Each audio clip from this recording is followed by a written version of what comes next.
It's still May, and I'm exploring the Clinton River, which to many locals is kind of an odd choice. But it is one that has been largely unexplored.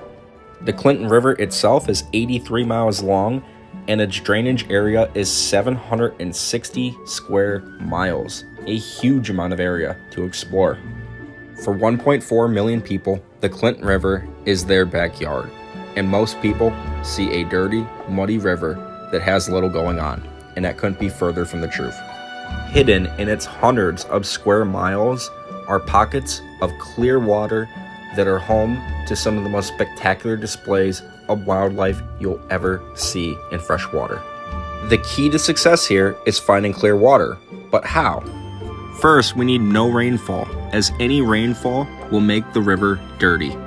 It doesn't take much rainfall to make the main branch of the Clinton River completely and totally muddy. So you need to focus your efforts as far upstream as possible.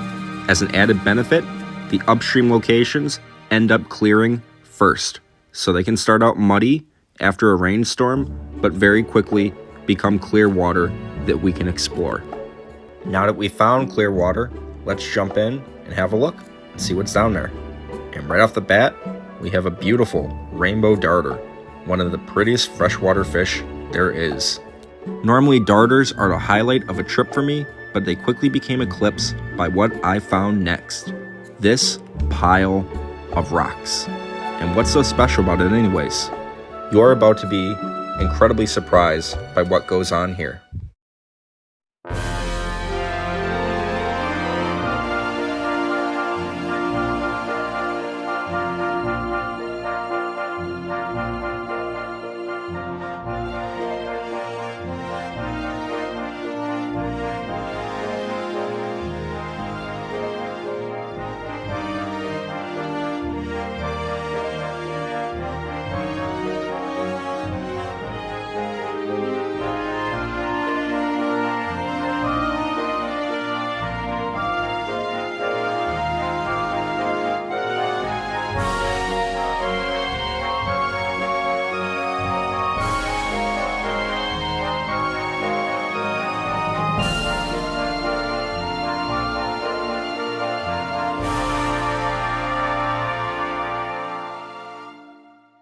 What an amazing show! But what in the world is going on here? Welcome to the incredible world of the mound nesters. In my opinion, the Great Lakes' best kept secret. This spectacular display of life has many moving parts I'd like to explain individually. First up is this guy, the horny-head chub, the mound nester himself. He can easily be identified by the red dot behind his eye and the horn tubercles on the top of his head. Male horny-head chubs will travel far and wide to collect stones, which it adds to a pile, which will eventually become its nest. Construction can take weeks and sometimes involve 5,000 to 6,000 stones. Once complete, it will provide a safe and clean environment for its eggs, as well as for many other fish that decide to tag along. Horny-head chubs will guard the nest, but not from other mound nesters, providing the perfect opportunity for multiple species to take advantage of him. And the one fish you will see there the most is the beautiful common shiner. At first we see the females, and they are not so flashy, but on the right is a male in its bright spawning colors. Male common shiners will find chub mounds and guard them as if they are their own. Free real estate, however, does not go unchallenged, as males will fight for territory. Disputing males will swim side by side to determine who's the larger fish before duking it out in a fight. The winner, now in command of a mound, will corral females towards it and lay on his side to indicate he is ready to spawn. This courtship dance can sometimes take hours before a female finally accepts. Male uses his much larger body to literally squeeze the eggs out of the female before fertilizing them. Eggs ideally fall into the chub mound, but in this case, most of them are scattered into the winds. Many of the fish gathered here are not here to spawn, but rather eat the eggs of other fish, including the central stone roller, as shown here. The central stone roller is another beautiful mound nesting fish that spawns a little bit earlier than everyone else. So instead of spawning, it's here just for a free meal. And there you have it. You have fish building nests, fish fighting for territory and mates, fish spawning, and other fish just coming in for a free meal, all in one small packed show that nobody ever sees in knee-deep water. This little event happens pretty much everywhere across the Great Lakes in springtime, and yet nobody ever sees it. The Clinton River is no special place. I only picked exploring it simply because it was in my own backyard. This happens everywhere. In fact, let's take what we've learned and go to the nearby Belle River. It's 73 miles long. It's a little bit of a shorter river, but it's definitely a smaller watershed with no major branches. Our plan here is quite simple.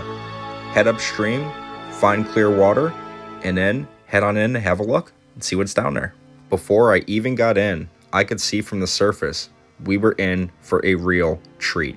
The entire bottom was moving in a chaotic yet synchronized fashion. It was clear that we had found something new. But what exactly are we looking at? Let's take an even closer look. These guys are the incredible rosy-faced shiners, a beautiful native fish that nobody ever sees. Like the common shiner, they are a mound nester with a completely different strategy. Instead of a small number of males fighting over a large number of females like the common shiner, the rosy-faced shiners are split 50-50 male-female. With plenty of partners to choose from, they don't fight each other, but instead pair off as couples, join a school, and then seek out chub mounds. One by one, the pairs will spawn while the rest of the fish provide cover for them, keeping an eye out for predators. Rosy-faced shiners don't seem to play games. When they're ready to spawn, they just go. The school travels from chub mound to lay as many eggs as they can in many different locations. The rosy-faced shiner wasn't the only new species I found in the Belle River.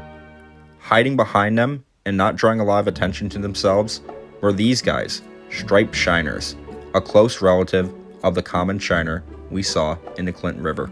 They are so close of relatives, in fact, that they were just recently split into two different species.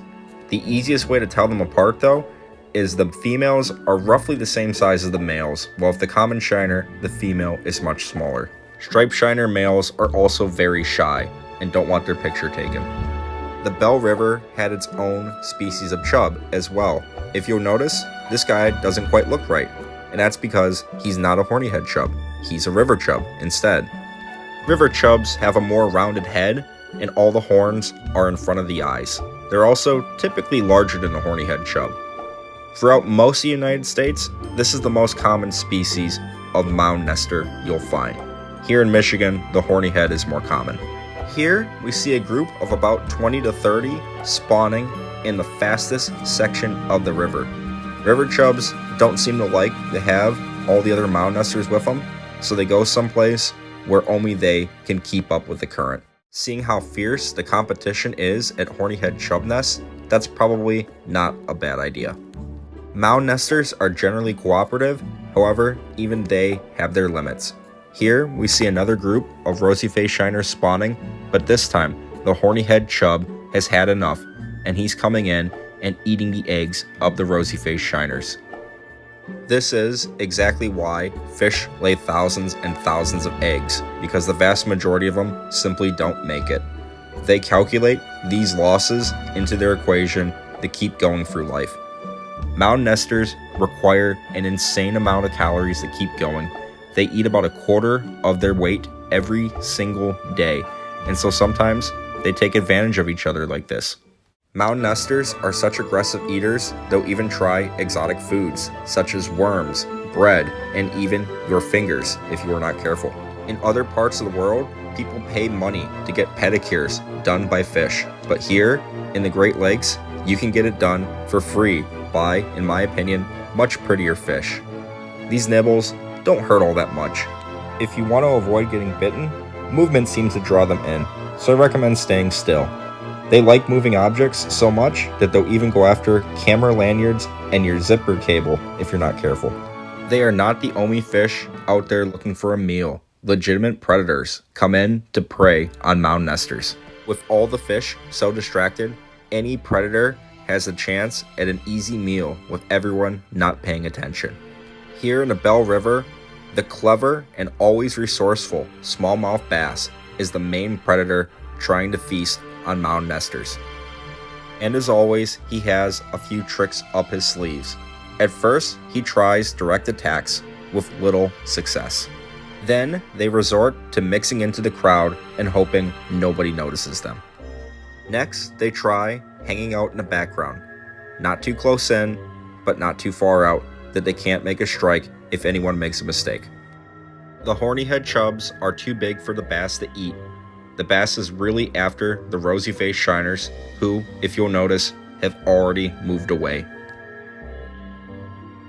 The very last thing the bass will try to do is to hang out just at the very edge of the nest mound, getting low to the bottom so that oncoming fish can't see them, before the bass loses his patience, circles around one more time before finally leaving. The bass went home on an empty stomach. But why? The rosy-faced shiners have a trick. They tend to keep the bass directly in front of them so that they can see the bass making a strike and move out of the way.